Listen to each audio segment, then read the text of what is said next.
Oi pessoal, esse é o nosso último vídeo da série Competência. Vamos terminar de falar nesse vídeo sobre a competência em razão do lugar. Começamos a ver isso no vídeo anterior, então quem não lembra dá uma verificadinha no vídeo anterior. E vamos terminar então agora com alguns casos concretos, casos práticos.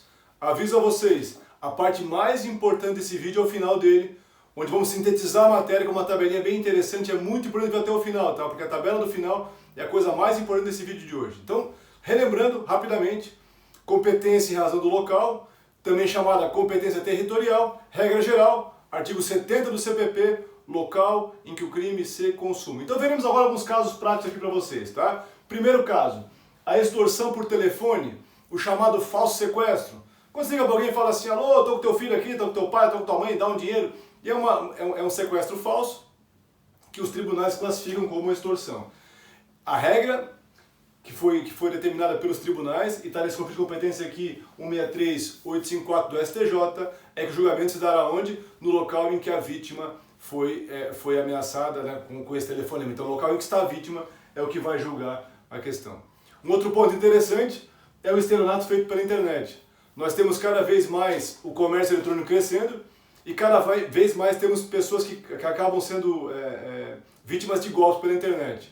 Então se, por exemplo, eu coloco um anúncio no Instagram ou no Facebook, induzindo uma pessoa a entrar num site falso e a comprar um produto falso e pagar por ele, obviamente não receber, eu vou ter estelionato. E aí há um problema em saber quem é que vai julgar esse caso.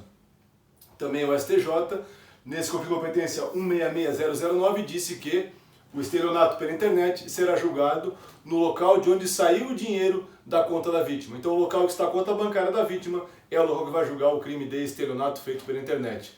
A mesma ideia eu posso ter para o crime de furto feito pela internet. Como assim?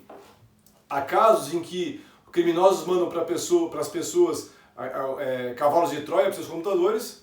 Esses programas, eles pegam as senhas das pessoas e passam para os criminosos. Os criminosos então entram na conta da pessoa no aplicativo do banco ou no site do banco e acabam então subtraindo o dinheiro.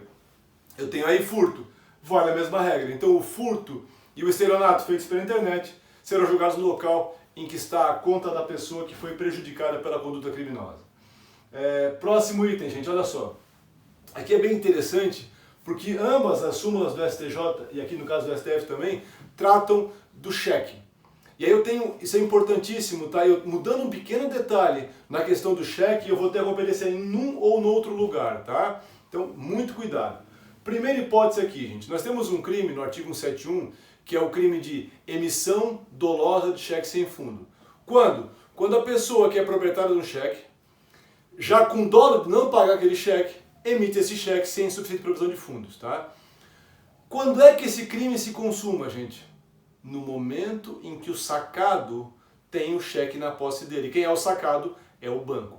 Então imagine a seguinte situação hipotética. Eu tenho conta bancária em Florianópolis, certo? Vou até São José com um cheque meu e passo um cheque que eu não pretendo pagar para comprar um produto. Aí lá eu recebo o produto então e aí não pago o cheque. Fica a pergunta, quem julga esse caso? Como o crime é o crime de emissão dolosa de cheque sem fundo, ele será julgado onde? Aqui em Florianópolis, porque a minha conta bancária é em Florianópolis. É aqui que o banco vai recusar o pagamento. De outro lado, aí eu entro na súmula 48 aqui, se eu tenho um cheque falso, um cheque falsificado, ou seja, o cheque não é meu, e eu vou lá em São José de novo, fazer uma compra com esse cheque, compro o bem e vou embora. Quem julga agora? Agora, como o cheque não é meu, a fraude ocorreu onde? No momento em que eu fiz a compra. E aí eu não tenho mais a emissão dolosa de cheque sem fundo, e sim o crime de estelionato, utilizando um artifício que é o quê? O cheque falsificado. Aí eu julgo onde? No local onde eu obtive a vantagem indevida. No nosso exemplo aqui, lá em São José. Então vejam que interessante. Se o cheque é da pessoa, cheque próprio, e não vai pagar, no local em que o banco recusa o pagamento. Cheque falsificado, no local em que eu recebo a vantagem indevida. Quando eu falo eu, é o criminoso, evidentemente. Bom, outro caso, gente, outro caso. Vamos lá. Olha só. Questão de droga remetida pelo correio. Então, se droga é remetida pelo correio, certo? Em tráfico internacional, por exemplo, para o Brasil, onde é que vai julgar essa causa? no local em que a droga for apreendida. Mesmo que seja outro endereço que a droga seria entregue. Então, se for pega lá no Centro de Distribuição dos Correios, lá é que vai julgar a questão. É o que fala a súmula 528 do STJ. A mesma coisa vale para a questão do crime de contrabando ou descaminho. Para relembrar, muito fácil, contrabando é a importação ou a exportação de mercadoria proibida e descaminho é a importação ou a exportação de mercadoria sem o pagamento do tributo correspondente. No descaminho existe uma polêmicazinha se tem que ter algum tipo de atitude fraudulenta para enganar a receita e tal, mas isso é uma questão para aula de penal e não aqui de processo. A ideia é só relembrar rapidamente. Então é a mesma ideia aqui. Quem vai julgar a causa? O local em que ocorreu a apreensão das mercadorias. Nos dois casos, é claro, como se trata de questão internacional, será o juiz federal do local em que houve a apreensão. Duas questões também interessantes, que são, primeiro aqui, o racismo feito pela internet, tá, gente? Se eu faço racismo pela internet, quem julga esse caso? Resposta, o juízo do local em que se colocou na internet as informações racistas. Então, se eu alimento uma rede social em Florianópolis com as informações racistas, será aqui que vai julgar a questão. Há uma discussão se o racismo é julgado pela Justiça Federal ou estadual, e a regra é, se tiver transnacionalidade, aí é federal, se não é estadual, tá? A mesma coisa aqui, a pornografia via internet, que é o artigo 241, letra A do ECA, que infelizmente é um crime bastante comum nesses dias de hoje, que é uma tristeza, mas acontece mesmo. E aí, quem é que julga? É a mesma ideia no local em que se alimentou, então, o sistema de informática com as imagens de crianças e adolescentes, tá? Aí também vale a mesma regra de cima, se há transnacionalidade, ou seja, se as fotos vêm de fora ou vão para fora do Brasil, aí eu tenho competência da Justiça Federal, se não é da Justiça Estadual. Bom, vamos lá. Olha, essa questão aqui eu achei bem interessante, tá? Foi uma situação em que uma mulher, que era separada do seu marido, recebeu dele ameaças vindas dos Estados Unidos, tá? Via rede social dos Estados Unidos, assim. E agora? Quem julga esse caso? E aí, entendeu o STJ que seria o juiz federal do local em que a mulher reside. Por que juiz federal? Porque o Brasil assinou tratados em que se compromete a tentar impedir a violência contra a mulher. Por isso, como é um delito transnacional, por isso a ideia de Justiça Federal do local, então, em que a mulher reside. Essa é a ideia. E por fim aqui, a questão dos crimes contra a honra feitos pela internet.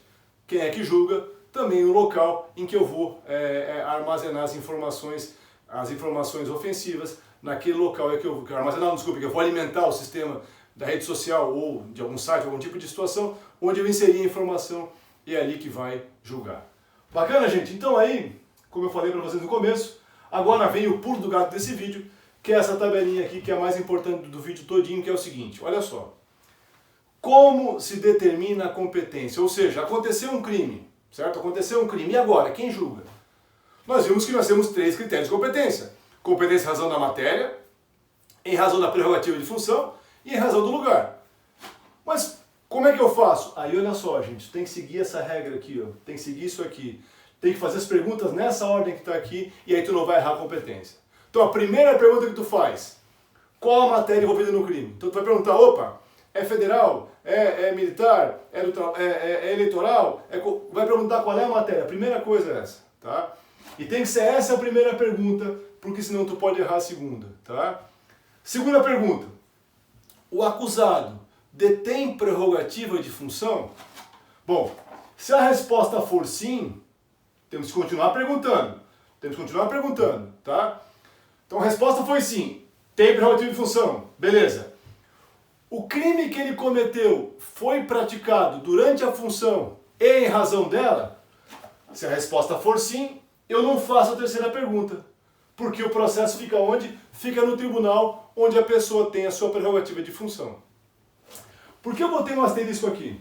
Porque olha só, esta regra que o Supremo Tribunal criou, que o STF criou, da questão de regulamentar aqui que os crimes da prerrogativa de função só ficam no tribunal se tiver relação com a função e se for em razão dela, se for durante a função, o julgamento foi para parlamentares apenas, tá? E há um caso do STJ para governador. Não temos decisão disso ainda no que se refere a membros do Ministério Público e a membros do Judiciário.